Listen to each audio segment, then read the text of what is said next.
Sugar Bowl stage is bright, the crowd is electric, and two SEC giants are trading blows under the lights. Georgia and Ole Miss didn't just show up to play, they showed up to make a statement.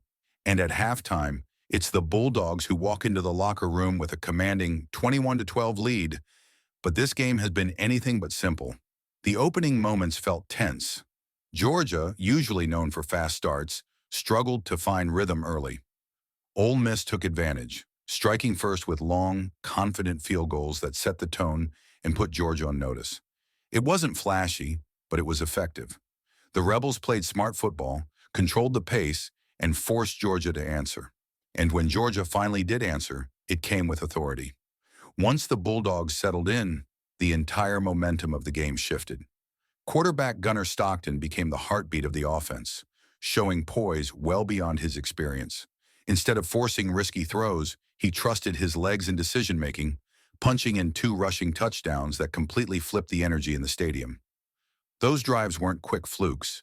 They were long, methodical marches down the field that wore down Ole Miss and reminded everyone why Georgia thrives in big moments. One of the biggest turning points came on a crucial third-and-long conversion.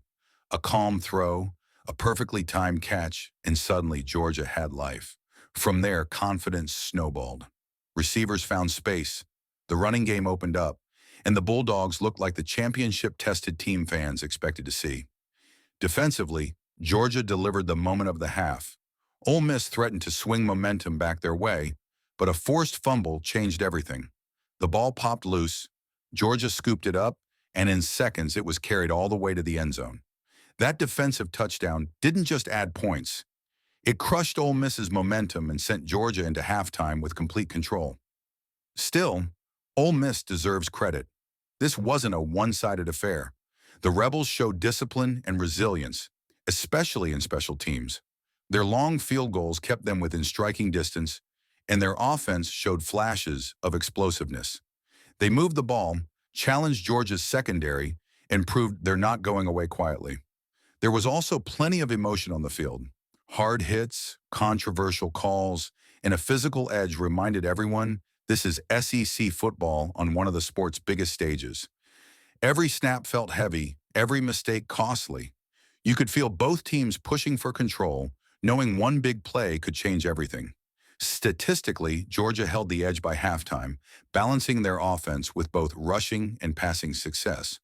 But numbers only tell part of the story. What really stood out was Georgia's composure. When things didn't go their way early, they didn't panic. They adjusted, trusted their system, and waited for the moment to strike. Now the question becomes simple but dangerous. Can Ole Miss respond? A 9-point deficit isn't insurmountable, especially with the talent they have. But Georgia thrives when playing with a lead. Their defense tightens, their offense becomes patient, and mistakes get punished. For Ole Miss, the second half will require urgency without desperation. Quicker starts, smarter decisions, and capitalizing on every opportunity. As the teams head back onto the field, this Sugar Bowl feels far from over. Georgia has momentum, confidence, and control. But Ole Miss has pride, firepower, and nothing to lose. The second half is set up for drama. If you're loving this Sugar Bowl battle, hit that like button, drop your halftime prediction in the comments, and subscribe for more college football stories, breakdowns, and big game moments. Buckle up, because this one is just getting started.